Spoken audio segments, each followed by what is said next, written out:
Avorion is a procedurally generated sandbox game from Voxelware.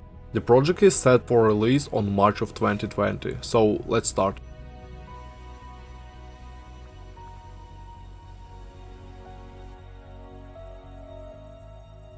According to the story, several hundred years ago, cataclysmic eclipse on a grand scale nearly destroyed your galaxy, and an impassable ring of torn hyperspace appeared in the center of it, which conventional engines cannot overcome.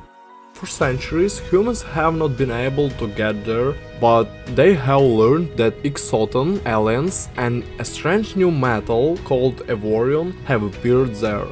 The latter is bound to contribute to the construction of ships that traverse the strange ring. First of all, everyone who arrives will have to master the game's main and key tool, the ship editor. By default, pilots have access only one small mining drone, which despite its modest size, can hold an incredible amount of ore from the mined asteroids. There are several varieties of ore in the game, each with its own characteristic strength and weight parameters. Each new material offers a number of items that cannot be made from a more readily available analog. For example, titanium can be used to make a new generators and energy storage device, while iron, more common on the fringes, can only be used to make solar panels. The number and purpose of parts will please the die-hard Cosmos fan.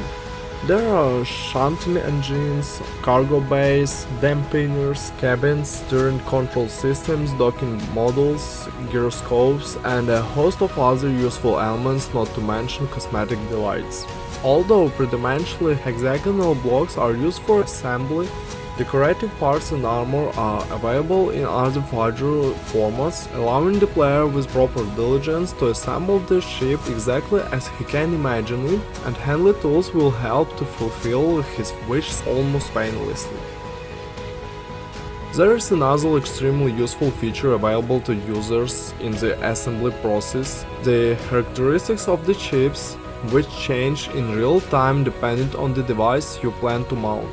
That is, by installing the engine and select dimensions, you can immediately see how much power it will add to the ship, how much it will weigh and consume power. It's a very convenient solution.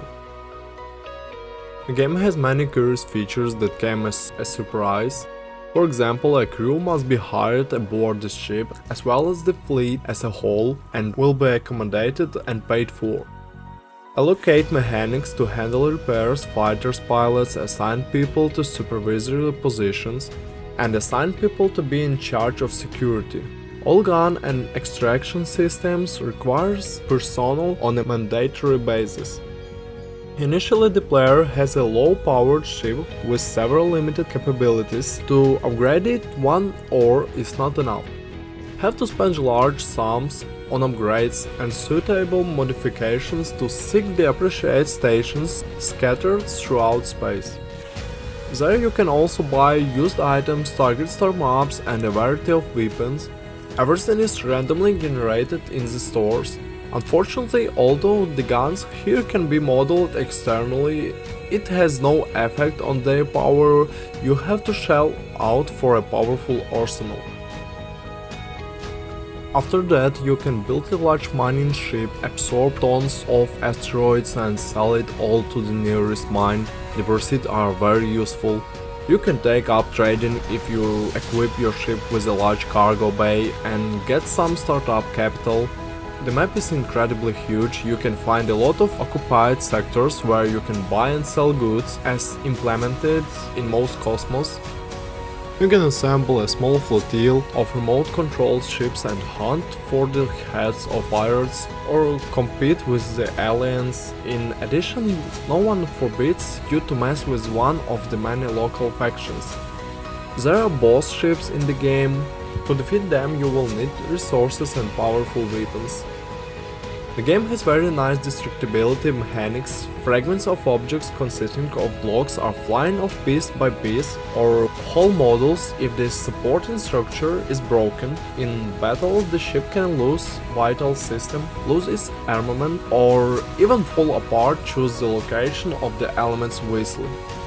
Unfortunately, the project is not without its shortcomings, such as unreasonably protracted quests, periodic bugs, inconvenient fleet management, weak AI, and rather empty world.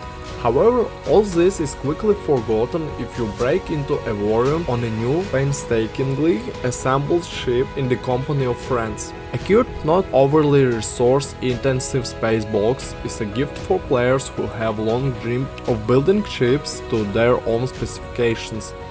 In spite of the fact that Avorion has a single-player mode, it's designed for multiplayer. Servers are now a lot, they also play more than enough people. Additionally, you can always invite friends to your own randomly generated ride, mine top fossils, build a giant battleship, invite your comrades aboard, and go to conquer the galaxy with the support of a huge flotille.